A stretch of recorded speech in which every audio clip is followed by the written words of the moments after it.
Welcome, ladies and gentlemen, to Hinterland's one-shot episode 15. I'm gonna cough. This is your fault. 15. Episode 15. We are here late. Our child, who has been quite entertaining this evening, is finally asleep. We have 2 cats,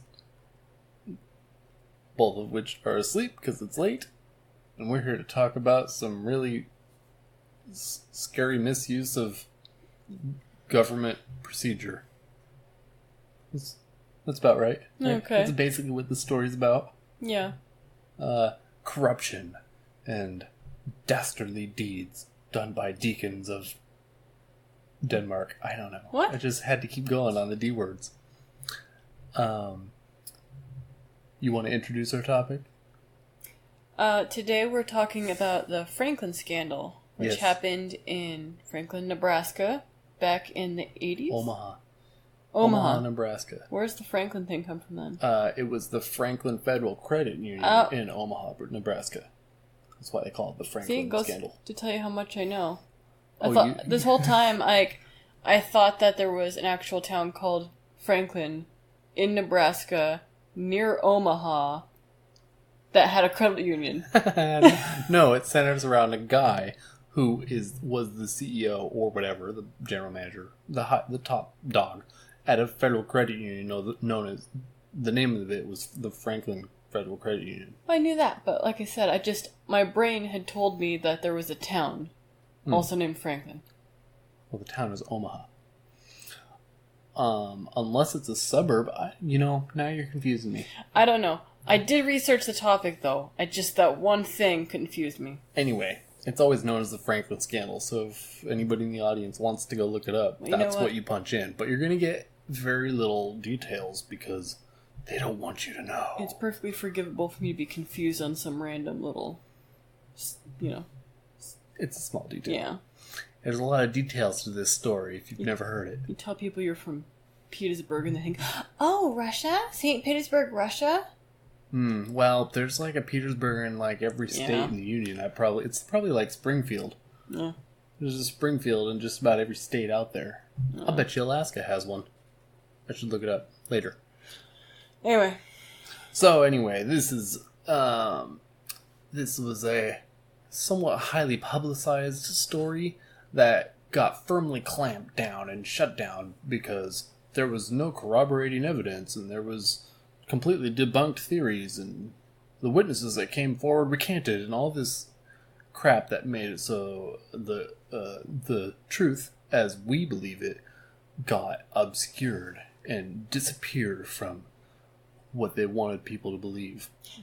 Yeah, my starting point, because I'd never heard of this, was Wikipedia, which I know is completely not trustworthy, but I wanted to start there to see what the accepted narrative was. And the accepted narrative is that the grand jury completely debunked all of it. Right, yeah, Wikipedia is like... Basically, all you find when you look on Wikipedia is the alleged allegations of so-and-so that were completely debunked. Here's the list. And it includes things like child trafficking and prostitution and drug abuse and cannibalism was brought up at one point and satanic rituals. And that's all Wikipedia says. This was just a financial scandal. A well-orchestrated hoax. A well-orchestrated hoax put on by such and such in order to make this guy look worse than he really was when he was just embezzling money. That's all he did. That's the end of the story. Right. Nothing to see here. Everybody can look the other way. And as I understand it, he wasn't even... they didn't consider him fit to stand trial because he wasn't mentally fit to stand trial or something. Yes. I just watched Batman Begins the other day. Mm-hmm. And it's interesting where that story goes, because Dr. Crane, right? Yeah. Is on payroll with the mob, so he just gets all the mob lackeys off on insanity charges or whatever, even though they're fine, and that's how he keeps them out of prison. There's something to that. Mm-hmm. I wonder how many psychiatrists are on payroll with corruption. Something to look at, of course. That'd be hard to research. Anyway, So the whole story centers around this guy named Larry King, which is Junior. not... Larry King Jr. Was it Junior? Yes. I don't know that. But he's not the son of the famous broadcaster guy. No. You know. He's black. He's a black guy. Yes. So, as I understand it, the Franklin Federal Credit Union, which is hard to say because it's Franklin Federal, had brought this guy on in order to kind of dig them out of the hole. He was a finance guy. He knew his way around banking and how to make money. Yeah. And he did really well for them. He ended up bringing on all kinds of extra new clients that were really helping get them back off the ground, and they were making lots of money. And also, by proxy, he was making lots of money, and people started to notice how much money he was... Well, he bankrupted them. Messing around with. Did he? Oh, see, so you've done the research. I'm pretty sure, Because I thought he dug him out of the hole. Like, he really made a lot of money for him. That was the point. He was supposed to dig them out of the hole. I'm pretty sure he never did? He bankrupted the credit union, I'm pretty sure. Oh, I see. So what I did was that I went back and I looked at articles written at the time that all of it was taking place. And some of them were very, this is all a big orchestrated hoax. And the people who... Hi, so we had to cut for a minute because our audio was skipping. So if there's a strange gap, that's what happened. Ah, there you go. Where I left off was we were talking about how the Franklin Federal Credit Union lost money. This guy embezzled $40 million from the credit union. Right. But he was making them money, right? They made a bunch of money, and then he bankrupted them by embezzling it. Whereas before, there was no money. Right?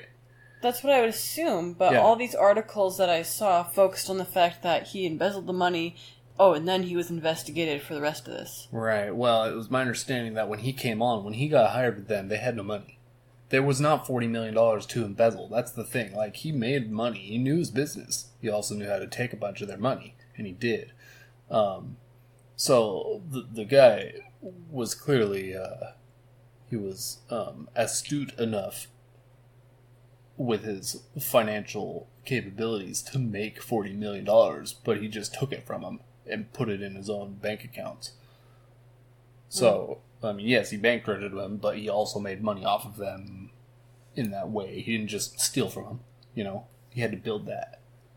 That's how I understood that. Yeah. Anyway, $40 million. Dude was only apparently supposed to make $17,000 a year in salary as general manager of this place, which is real small. And but the dude was rolling around in really nice cars. He owned humongous houses. He hosted really spendy parties. One figure I saw was he spent like $100,000 on flowers for his property at one point. I think it... Flowers? Yeah. $100,000 on flowers? Talk about frivolous. And the IRS is like, their ears perked up. Ooh, this guy's got $40 million and we don't know how he got it. This is a problem. Yeah. So in my notes, I wrote that, if I can get this turned on again. I wrote that apparently November 4th, 1988, federal agents and Omaha police were alerted by an audit of his taxes. And they concluded that since 1988, his family had stolen $10 million and that $2 million had gone in to prop up his businesses. So in 1 year it was $10 million and two for personal business stuff. I don't know. That's what the article said. I was a little confused where all the numbers were. That is kind of a weird way to word it. But I don't recall any mention of his personal businesses. So I think maybe other family members. Yeah. Or something. But another thing that's a little out of order with our notes is that an article that I was just looking through when you were talking, first thing that I saw was mentioning that he was apparently quickly rushed out of Omaha, so was Omaha, and hidden away for a psychiatric evaluation after his credit union collapsed. Yeah, which is speaks volumes of the sort of corrupt, undercover power that was in control over the whole thing. Because why didn't he just go to jail for embezzling a ton of money that didn't belong to him, you know?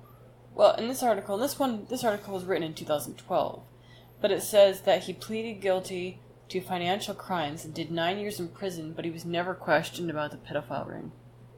Oh, sure. So they never put him on the stand and actually asked him directly about these accusations. So, do you have in your notes there where these accusations came from? Like, where did that all start? I think you read that and you wrote it down. Yes. And that was one of the reasons our earlier attempt at this episode got scrapped, because I had no idea where it all started. I know details on what they said and the people themselves and what happened to them, but where do these witnesses and accusations come from? So all of these notes that I wrote down come from a Chicago Tribune article from August 27th, 1990. So only 2 years afterwards. Yeah. And it mentions how it started at several different points during the article.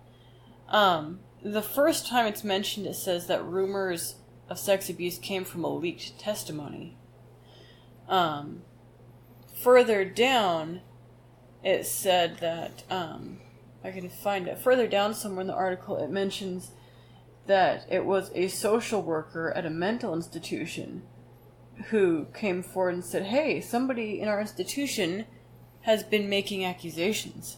And at that point, I'm not sure at what point in the investigation it was, but somebody, a private investigator, as I understand it, who I believe was already working for the Franklin Committee, and that's the name of the legislative committee put together to investigate all this. Investigate the finances, though, right? That's what that committee was put together for? I'm not positive on if that came first or after. Because I never really looked too deeply into the actual modus operandi of the committee itself, but a lot of people from that committee are complicit in being corrupt and not listening to credible witnesses and whatnot into the horrible things this guy has been accused of. Well, my notes are a little out of order because events in the article were slightly out of order, and I just took the notes as I went through it. Sure. But it said that, let's start here. In 1988, a social worker at a mental hospital reported allegations of child abuse to the Nebraska Foster Care Review Board. The board then asked for an investigation. A legislature appointed an investigative committee headed by Senator Lauren Schmidt, and the committee rejected the guy that he wanted as his investigator.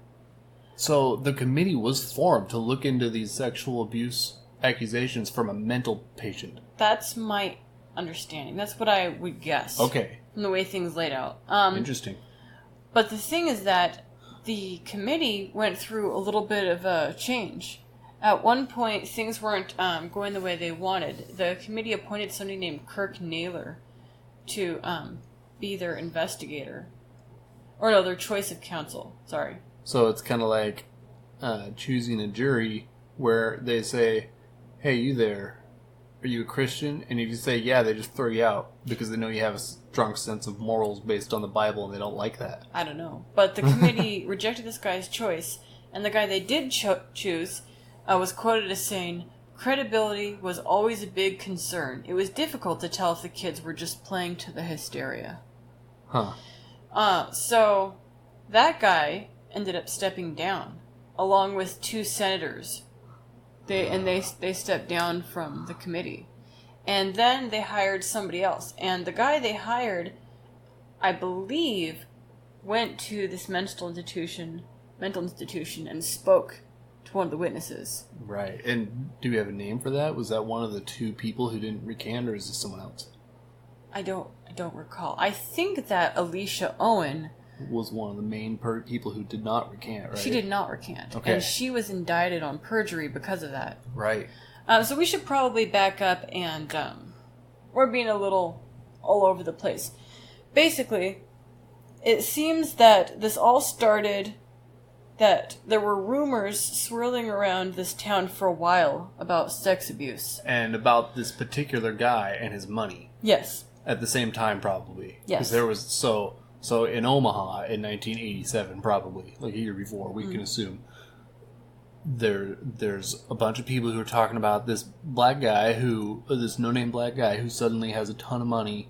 He's living large, he's throwing big parties, everyone knows his name, and there's some really illicit things happening around him and his associates and his parties. It's funny you say that. And everyone knows it, but it's an open secret, right? It's funny you say it that way, because apparently someone involved in the investigation told a newspaper who had people close to it or involved with it who were named in the allegations. So they already didn't like it. Oh, sure. So it's a case of the guy who owns the newspaper can say what he wants in the newspaper. But an investigator said, you guys should have seen something was up. This guy's driving around expensive cars. He's only supposed to make $17,000 a year. Right. And apparently this person at the newspaper said that they found it very offensive to suggest that in this day and age, they should be suspicious of a black man driving because he's a black guy. An expensive car. He's not allowed to make... That's stupid. They brought race into it. Yes. How dare you accuse this man of doing horrible things to make his money when it's clearly legitimate, because you're just saying that because he's black and you expect black people to be poor. So, Sorry, I've got a little bit of a headache. That's why I'm talking weird. The initial thing seems to have been that people said that he had fancy parties that had minors at them. There were drugs involved, I think, and the minors were being passed around to rich, powerful people. And apparently there were 5 very rich, powerful people who were named in this memo sent out by a senator who either he was part of the committee or at least very interested in what happened. Right. And I wish I had his name written down. I think it was DeCamp. Is that his name? DeCamp was the prosecutor. He could have been the senator as well. I don't remember if he was the senator. I know that he was the guy who took up the cause of Alicia Owens and Paul Bonacci. And he was picked on a great deal after that. After the grand jury came out with its decision. Right. So we need to keep going on a straight line here. So the allegations came out that there were sex parties. The people who were making the accusations, however, had credibility issues. Right, because they were from a mental hospital. Well, Alicia Owen apparently didn't come from a bad family. Apparently, she was just a wild child. Right. But Paul Bonacci is a convicted sex offender. Right.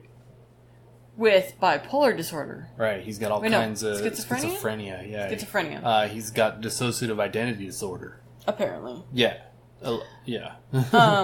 So there was a credibility issue there. The 2 people who backed them up were named Troy Boner, kid you not, and where is? Do you think he gets together with Anthony Weiner and they hang out? I am certain I had you write down this name. That's the only name you told me to write down. James Daniel King.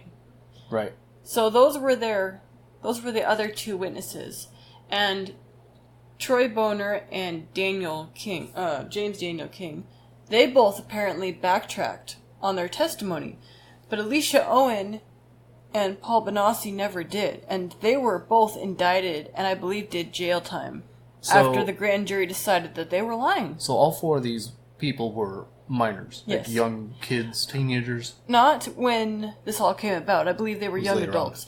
But the allegations were that it happened when they were teenagers. Right. And their names and backgrounds are all discovered through the foster system, yes? That's kind of how they were kind of discovered, is because they're problem children? Alicia Owen is not a foster child. I believe she had siblings and a family. I see. Yeah. She, I believe, was in a mental institution. Gotcha.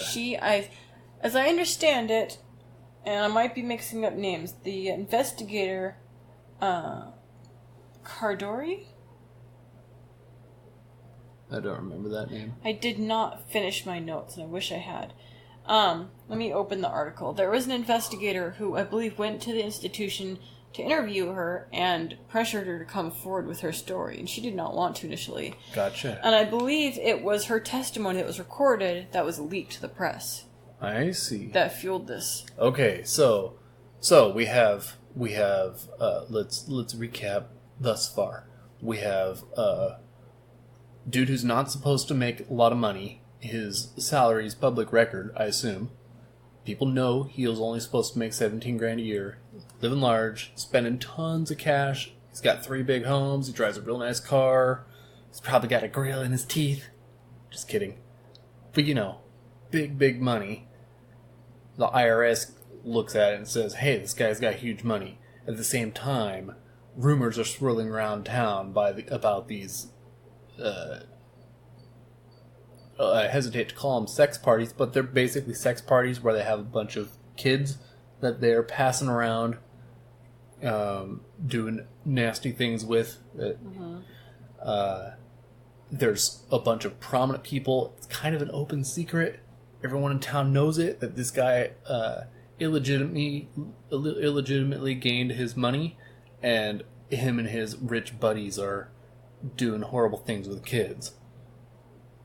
So there's a committee that gets put together to investigate him because there are direct accusations out of the foster system, right?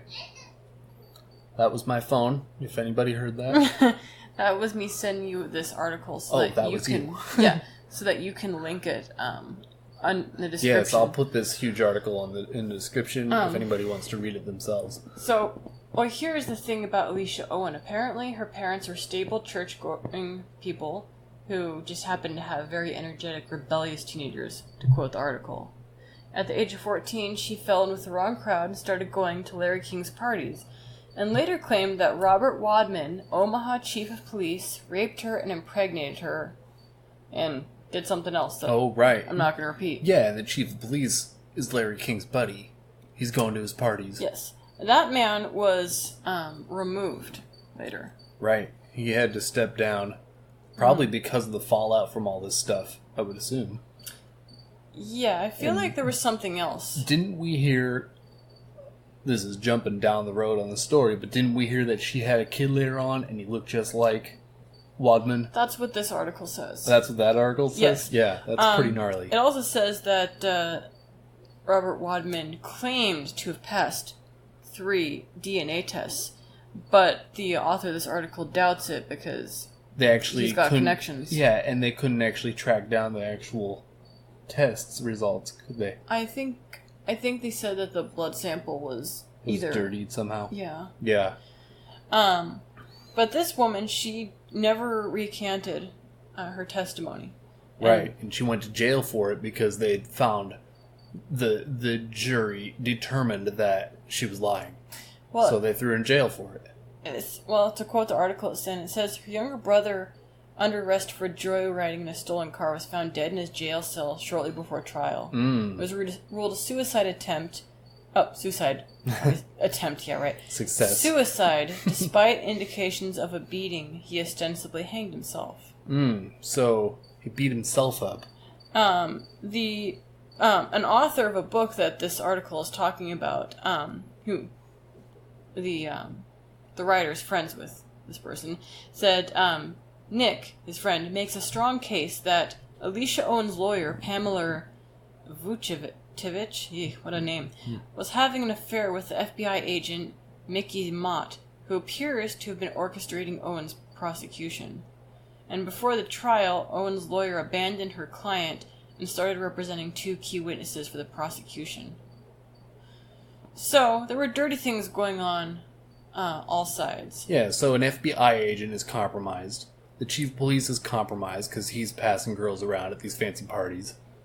The one of the owners or CEOs of the newspaper that's supposed to report on all this stuff is compromised because he's part of these parties, right? I don't know if it was the CEO, but owner. Somebody very uppity. Yeah, he's a bigwig in the newspaper. Yeah. Also of note is that Larry King apparently had very strong Democratic leanings, but he put a ton of money into the Republican National Convention. Recently switched Yeah, to he being just in the switched Republican parties. Which every article you'll come across that's talking about him will call him a big Republican guy. Yes, even though he just switched parties. Yeah, and he donated a lot of money to them. That's also part of how they kind of figured he was embezzling and doing incorrect things on purpose for the sake of the money. Okay, so here's what I was looking for. Gary Caradori was the chief investigator for the Legislative Committee. He tracked down Larry King's reputed photographer in Chicago and flew his private plane there to retrieve incriminating photographs. On his return flight, Caradori's plane blew up midair and the photographs were never found.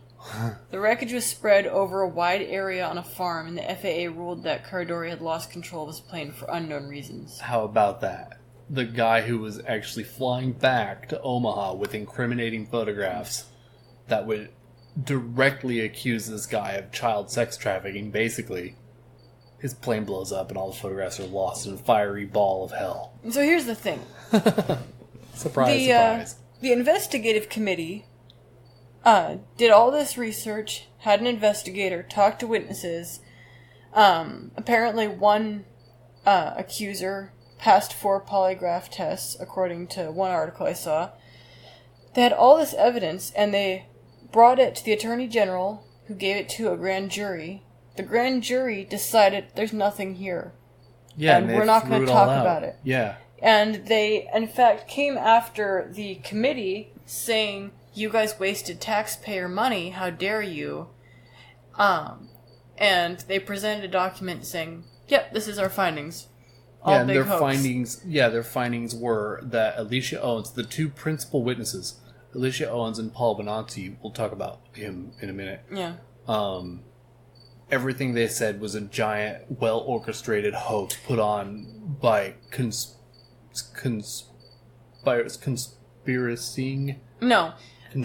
people. They claimed that it was orchestrated by an unhappy employee of the Boys Town home. Really? Yes. That's what they said? That's one version of events that I read. Wow. Boys Town is a home for troubled youth at the time. Right. Apparently. It's a really famous orphanage. I don't know Catholic orphanage. I don't think it was an orphanage then, or at the very least, that's not what the article I read made it sound like. It said it was a home for troubled youths. I see. Insinuating that it's not just for people with no parents. It's like a job. I see. Yeah. It's like a detention center. Something to that effect. Yeah. It said that they claimed that someone who had been a disgruntled employee had orchestrated the story. And that would make sense because Paul Bonacci was there, right? Or he had access to it or friends in it. And that's where Alicia Owens was because she was a troubled youth. Owen, no S. Oh, gotcha. Paul Bonacci is a bit different, though, because, well, yes, he's involved with the story. He's linked to a very different famous case. Right. Which is not mentioned in any of this research. Right. He was, he's a principal character in the rather strange and interesting story of Johnny Gosch, which, if anyone's listening, you should get on Amazon Prime and watch... Amazon Prime? Oh, Curiosity Stream. Curiosity Stream. Yeah, you have to get Curiosity Stream and watch Who Took Johnny? Who Took Johnny, yes. Yeah, it's called Who Took Johnny. That explains the whole thing. It's actually got Paul Bonacci in it. And they're interviewing him. Apparently he's gotten out of all the horrible things he was involved with and has a wife and a kid. Does he have a kid? I think he might have a kid. Yeah, but he's turned his life around, which is really good because dude's been through some stuff. Yeah, you see footage of him from when he was arrested and giving interviews, and him now, and he looks a lot healthier. Oh yeah, he's like emaciated in the earlier interviews. He's like emaciated. He's got this crazy wild look in his eye, and he still kind of got that look. Well, yes, it's kind of got the crazy eyes, but so there's this documentary that almost came out. I forget the name of it right now. You'll have to, whoever's listening will have to look it up.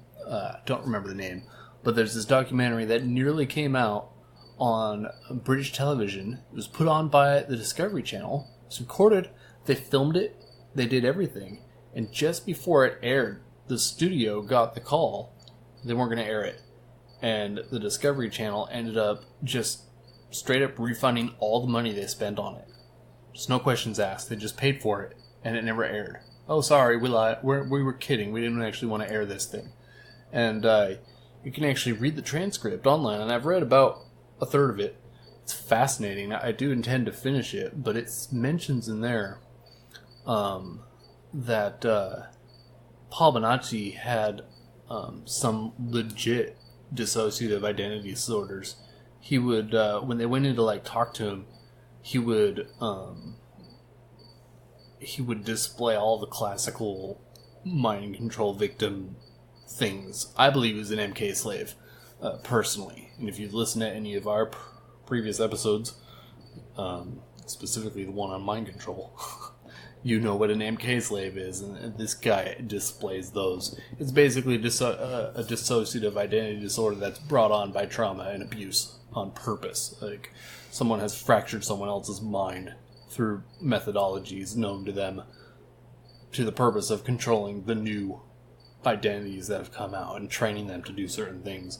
And this dude had it. He would close his eyes and bow his head, and then when he opened his eyes, a new personality would come out, and they all had different purposes and said different things, and some of it had different accents. The dude was straight up controlled. And it's interesting because the Johnny Gosch thing, he was an accomplice to taking Johnny Gosch, because Johnny Gosch is a famous kidnapping case. Of course, they never really investigated it, but he's a missing person, basically, and they never found him. But this guy claims to have been an accomplice in capturing Johnny off of just a street corner in Milwaukee? I don't recall where exactly that was. Somewhere in middle America. But it's interesting to note that he was used... Paul Bonacci was used in that way. You know, he's used as the face to go and capture this guy, and they believe that this guy Johnny Gosch was put into child sex slavery. He's been passed around as a sex slave, right? As a child sex slave for years and years, and now this story comes out about this Larry King guy, and there's this witness named Paul Bonacci, and he's talking about similar things. And he said he actually made the claim that Larry King had sent him to Boys Town to recruit other young boys and basically bring them into the ring. Was that what he said? The pedophile ring, yeah. I don't recall him mentioning Larry King at all during the documentary. I'm certain I read that. Okay. Yeah, that's what Paul Bonacci claimed. Well, I know he claimed that he was sent to recruit. I don't recall that Larry King was mentioned. Oh, I see. But maybe now's a good time to stop and recap a little bit, because we're kind of jumping around. Right, well, I'm just trying to explain who this guy was, because he's kind of a principal actor in two really high-profile stories. Yeah. He connects them in a really odd way. So, back to the Franklin case, though. If you heard that was our cat. That was our cat freaking out. Don't know why.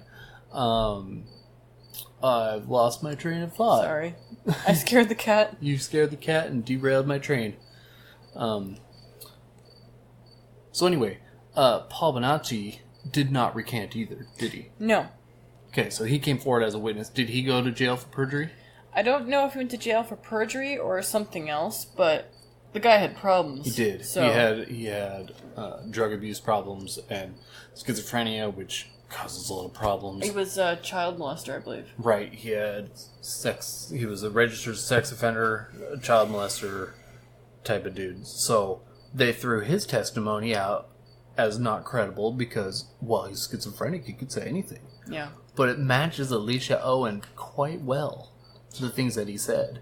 and neither of them recanted. And to this day, I believe they both still stand by their story about what happened. Well, that documentary just came out in what, 2017? The one that didn't air? No, the one about Johnny Gosch. Yeah, it's real new. Yeah, and he's in the documentary, as you know, of recently, talking about all this, and he's not backtracking on anything. And didn't he get awarded a bunch of money? The thing I read said that he won a case, but none of the money was paid out. Oh, right. Yeah. And they actually had him in the video. Yeah. Yeah, they had him in the video. He won this big case against the Franklin case, right? A lawsuit. I think so. It was like a $1 million against Larry King. It was. He won this lawsuit against Larry King for, I think it was abuse charges or something, for $1 million. And it shows when they actually came down on the verdict. You can watch the video. They're really happy for him. Like he's relieved, and apparently he never got paid. That's what I read, but I don't know. It's pretty wild because they squirreled Larry King away to some psychiatric hospital, and apparently when they do that, you don't have to pay your money. It's pretty much garbage. Well, but all the timeline of everything that we've been reading is. It's back and forth. Yeah, it's hard to put it all in line.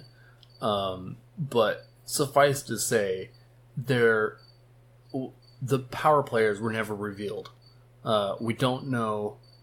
There's a ton of things we don't know that there's evidence of. There's very, very powerful people who have the ability to manipulate grand juries, and the ability to manipulate FBI agents, and the ability to sway all kinds of opinions with strong-arm tactics, I would assume, so that all of this never came to light. Well, the things that throughout their articles they mention 5 very powerful people. Yeah. They never say who those people are. They must be written down somewhere. Yeah, probably you'd have to find the original memo. Yeah. Interesting. Yeah, and it's just it's a case that makes you really leery of justice systems if they can be controlled so easily. You know, I think that's the takeaway. Yeah. Since, in closing... Well, to touch on the Johnny Gosch case some more, the things that apparently at the time, there was no system in place to protect children who just vanished. Or to look for them. And the police department... Yeah, and you couldn't declare them as missing persons for 72 hours. 3 whole days after they were gone was when you're allowed to declare them as missing. Yeah.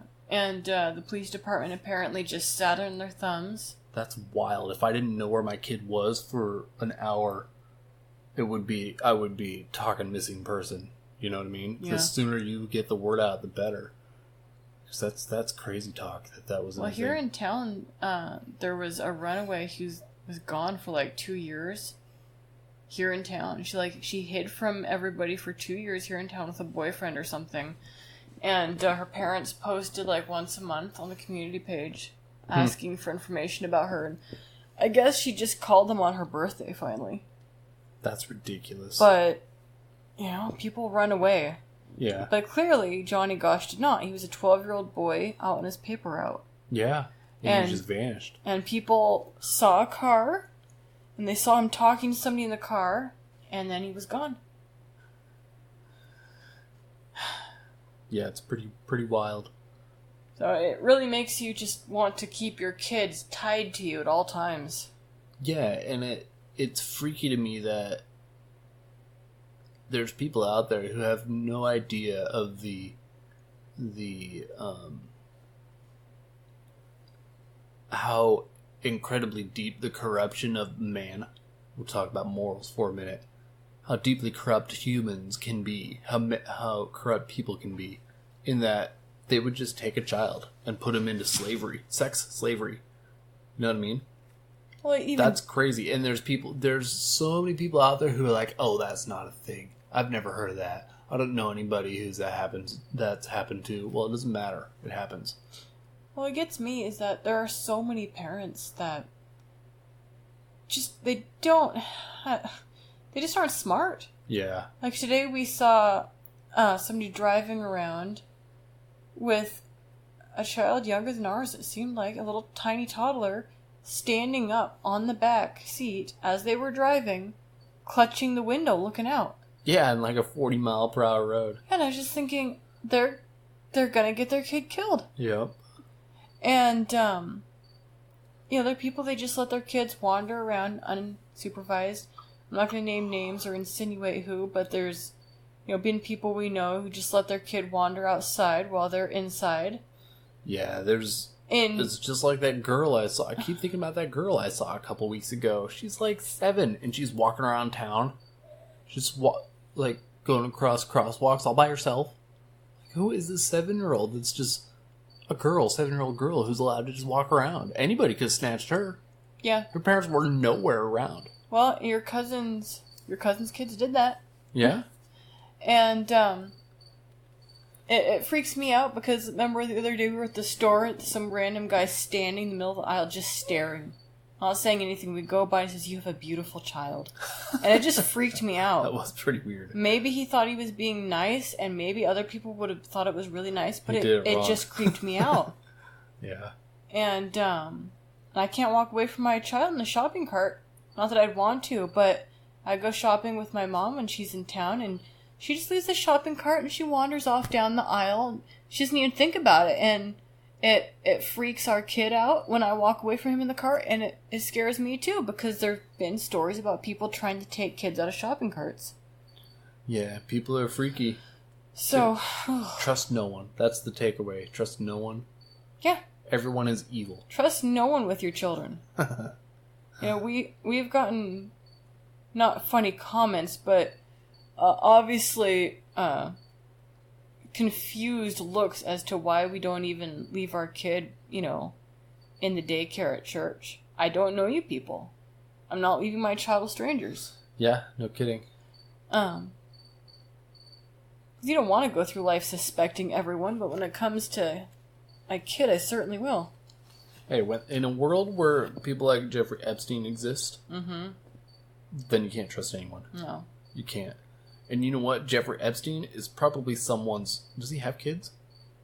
No. I've never heard of that. I'm sure he has kids, but... He's someone's dad, then.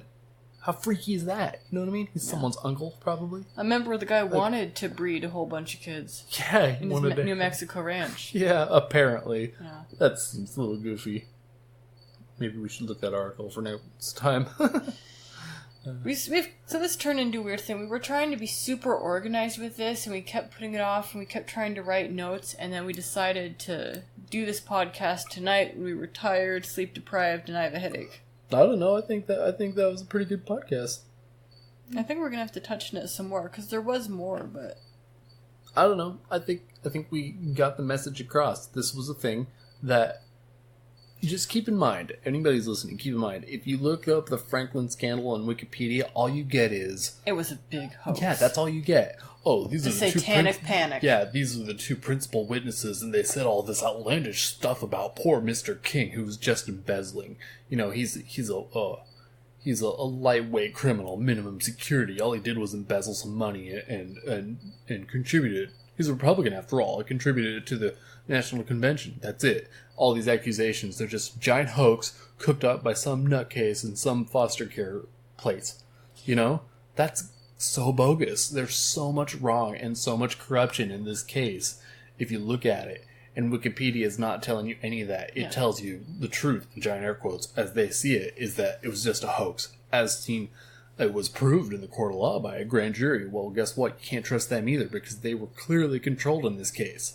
They were credible witnesses, and there were people who suspected stuff based on very solid things. There was a plane that blew up in the sky with incriminating evidence that was never found. Well, come on. What's funny about that is one article I saw, it might have been Wikipedia or something else, tried to claim that the investigator whose plane crashed, that he was a con man, not a real investigator.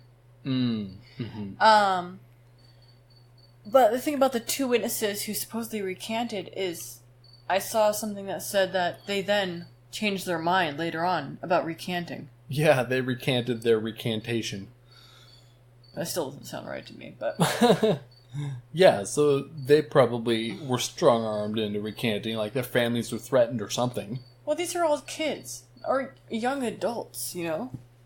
So these are people with troubled pasts. It's probably very easy to just say none of these people are credible. Yeah, and then 29 years later, when they're adults, or 30-year-olds, 40-year-olds, then they're like telling people now that, no, I really do believe that this guy was passing children around at his parties, you know? So, my takeaway from all this is that I think that all of these scandals, these stories, these rumors about child sex rings, they're all connected. They're probably all run by the same person or organization on some level, but they're all kept separate so that if one's taken down or suspected, it doesn't take it all down. Yeah, it's the cell thing, the sleeper cell thing. Yeah. Yeah, which is freaky because the way those are organized is there is someone at the top, a very small group of people at the very, very top giving the instructions. You know what I mean? Mm-hmm. It makes you wonder who that is. You know what I mean? George Soros. George Soros. The Bond villain himself. I'm pretty sure George Soros is a real-life Bond villain. We just don't have a real-life Bond to take him out, unfortunately. Yeah. Maybe, what's his name? Robert Steele? Wasn't he a secret agent? He could do it for us. He's not corrupt or anything. What's his name, Robert? I thought his first name was different. Everybody's... The guy who wrote the Steele dossier. Yeah, the guy who released the Steele dossier. He was a secret agent. I think you're combining Robert Mueller and something Steele. I forget his first name. You're right. Anyway, that guy, he can be our Bond. Oh, because he's not corrupt or anything. Not at all. No, he's not trying to bring Trump down and walk away with a bunch of Clinton dollars. That's a different one. That's a different episode. A different scandal. Well, are we just doing a short one tonight? You think that's short? I don't know. Let's check the time real quick. That's almost 50 minutes, yo. Oh, first 6 minutes is dead air, so we can get rid of noise. No, it's not. Only the first 10 seconds is dead air, well, and then we have like a minute or two of editing to take out. Yeah. You're confused. She's confused, everyone. She's got a horrible headache, and she looks like she needs to go to bed. Okay, that's it. We're going to wrap it up. Thanks, everyone, for listening. Follow us on Twitter at HinterlandsFeed. Email us at thehinterlandsmedia@gmail.com. Don't forget visit the website, which is really just our Podbean, www.hinterlandsmedia.com. Don't forget the www because GoDaddy doesn't like me, and for some reason my website doesn't work without www. In front of my website name. That's all, everyone. Say goodnight, Eleanor. Bye. Good night, bye.